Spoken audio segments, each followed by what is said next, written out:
ശ്രീ എന്നെ നെല്ലിക്കുന്ന അങ്ങേക്ക് 8 minute. Sir, ഈ ധനാഭ്യർത്ഥനകളെ ഞാൻ എതിർക്കുകയാണ്.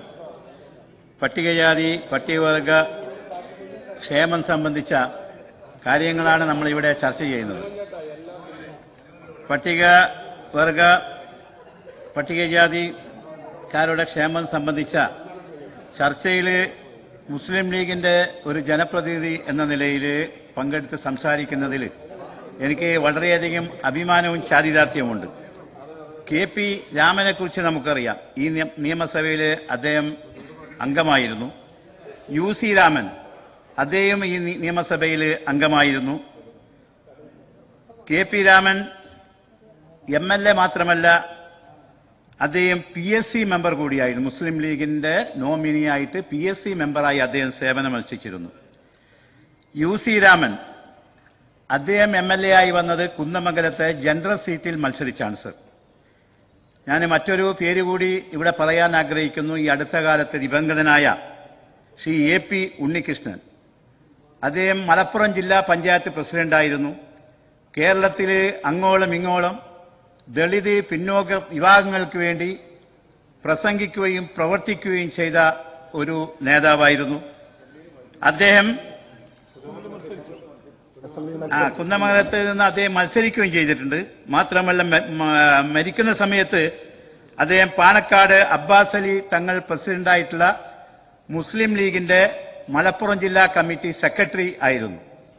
ഞാനിത് പറയുന്നത് കേരളത്തിലെ ദളിത് പിന്നോക്ക വിഭാഗങ്ങളെ നെഞ്ചോട് ചേർത്ത് പിടിക്കുന്ന കാര്യത്തിൽ മുസ്ലിം ലീഗ് എന്തെന്നില്ലാത്ത താല്പര്യം അന്നും കാണിക്കുന്നുണ്ട് എന്ന് പറയാൻ വേണ്ടിയാണ്.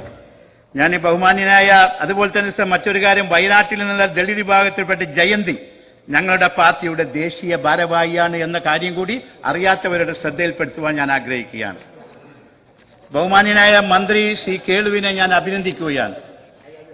എനിക്ക് അദ്ദേഹം മന്ത്രിയായതിൽ പ്രത്യേകം സന്തോഷിക്കുന്ന ഒരാളാണ് ഞാൻ. കാരണം 8 വർഷക്കാലം പട്ടികജാതി പട്ടികവർഗ ക്ഷേമം സംബന്ധിച്ച നിയമസഭാ സമിതിയിൽ അദ്ദേഹത്തോടൊപ്പം നിന്ന് പ്രവർത്തിക്കുവാൻ എനിക്ക് സാധിച്ചിട്ടുണ്ട്. IC ബാലകൃഷ്ണൻ ഇവിടെയുണ്ട്. ഞങ്ങളൊക്കെ ആ കമ്മിറ്റിയിലെ അംഗങ്ങളാണ്.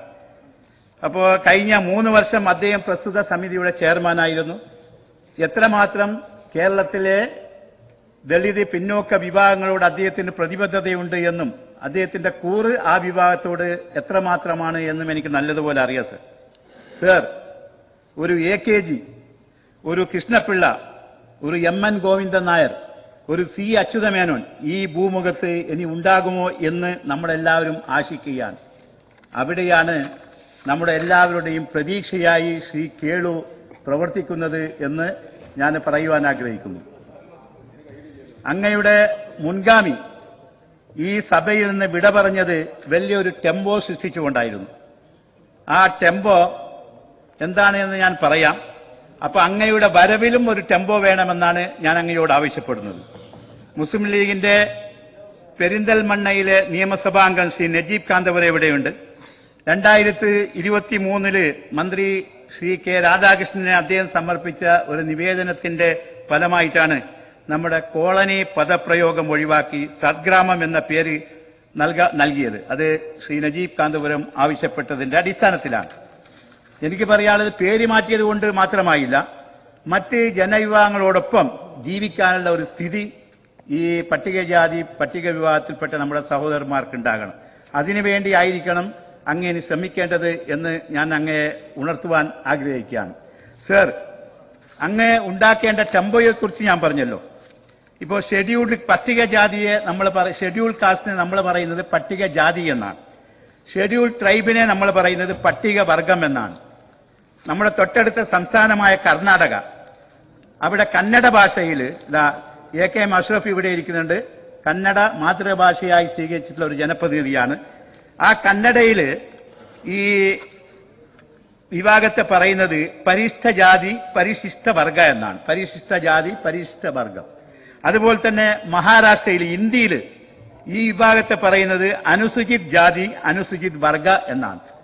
അതായത് നമ്മളെല്ലാവരും ചേർത്ത് പിടിക്കേണ്ട വളരെയധികം മുന്നിൽ നിൽക്കുന്ന വിഭാഗം എന്നാണ് ഈ പദങ്ങളുടെ അർത്ഥം.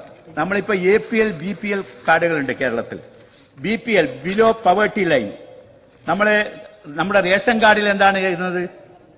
മുൻഗണനാ വിഭാഗത്തിൽപ്പെട്ട BPL, APL പൊതുവിഭാഗം. അപ്പൊ മുൻഗണനാ വിഭാഗത്തിൽപ്പെട്ട ആളുകളാണ് ഇവരൊക്കെ. അതുകൊണ്ട് ഈ പട്ടികജാതി പട്ടികവർഗം എന്ന് പറയുമ്പോൾ തന്നെ ആ പേരുകളിൽ ഒരു അപകർഷബോധത്തിന്റെ ചുവയുണ്ട്. അത് മാറ്റാൻ അങ്ങ് നടപടികൾ സ്വീകരിക്കണമെന്നാണ് എനിക്ക് പറയാനുള്ളത്.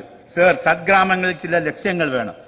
സദ്ഗ്രാമ പേര് മാറ്റി എനിക്ക് ഒന്ന് സൂചിപ്പിക്കാനുള്ളത്, നമ്മള് ചില പ്രത്യേകം ആളുകൾക്ക് പ്രത്യേക കോളനി. അപ്പോ നമ്മുടെ ഈ സഹോദരന്മാരെ നമ്മുടെ സമൂഹത്തിന്റെ മുഖ്യധാരയിലേക്ക് കൊണ്ടുവരണമെന്ന് നമുക്ക് ആത്മാർത്ഥമായ ആഗ്രഹമുണ്ട് എങ്കിൽ എല്ലാവരുടെയും കൂടെ ജീവിക്കുവാനുള്ള ഒരു സാഹചര്യം നമ്മൾ അവർക്ക് സൃഷ്ടിച്ചു കൊടുക്കണമെന്നാണ് എനിക്ക് പറയുന്നത്. അല്ലാതെ അവരെ മാത്രം വേറെ മാറ്റി താമസിപ്പിച്ച് അവരെ ഇങ്ങനെ സമൂഹത്തിന്റെ മുഖ്യധാരയിൽ നിന്ന് അകറ്റുന്ന ഒരു പ്രവണത ഇനിയെങ്കിലും നമ്മൾ അവസാനിപ്പിക്കണം എന്നാണ് എനിക്ക് അങ്ങയോട് പറയാനുള്ളത്. SC/ST വിഭാഗങ്ങൾക്ക് അനുവദിക്കുന്ന ഫണ്ടില് നമ്മുടെ സംസ്ഥാനം ഏറ്റവും കുറഞ്ഞ എക്സ്പെൻഡിച്ചർ കാണിക്കുന്ന സംസ്ഥാനമാണ് എന്നത് അങ്ങ് മനസ്സിലാക്കിയിട്ടുണ്ടാകുമെന്ന് ഞാൻ കരുതുകയാണ്. കോടികൾ ചെലവഴിച്ചിട്ടും എന്തുകൊണ്ട് നമ്മുടെ പട്ടിക വിഭാഗം ജനങ്ങളുടെ ദുരിതം മാറുന്നില്ല എന്നതിനെക്കുറിച്ച് നമ്മൾ മനസ്സിലാക്കണം. സർ, മറ്റൊരു മന്ത്രിയുടെ ഒരു ചർച്ച കൂടി ഇവിടെയുണ്ട്. എനിക്ക് ആ ചർച്ചയിൽ പങ്കെടുത്തുകൊണ്ട് എനിക്ക് പറയാനുള്ളത്, കർണാടകയിൽ സാമൂഹ്യ ക്ഷേമ രംഗത്ത് വഖഫ് ബോർഡിന് 100 കോടിയോടൊപ്പം ചെലവാക്കുമ്പോൾ കേരളത്തിൽ 72 ലക്ഷം രൂപ മാത്രമാണ് അനുവദിച്ചിട്ടുള്ളത്. ഈയിടെ എന്റെ സഹപ്രവർത്തകൻ ഉബൈദുള്ളയും അതുപോലെ തന്നെ ശ്രീ നൌഷാദും ഒക്കെ കർണാടകയിൽ പോയിരുന്നു, നേരിട്ട് കണ്ട കാര്യങ്ങളാണ്. അതുകൊണ്ട് നമുക്ക് എന്തുകൊണ്ട് കൂടുതൽ പണം ചെലവഴിക്കാൻ പറ്റുന്നില്ല എന്നാണ് എനിക്ക് ചോദിക്കുവാനുള്ളത്. സാമൂഹ്യ ക്ഷേമ പദ്ധതി യോഗം വിളിക്കുവാൻ മന്ത്രിക്ക് താല്പര്യമില്ല.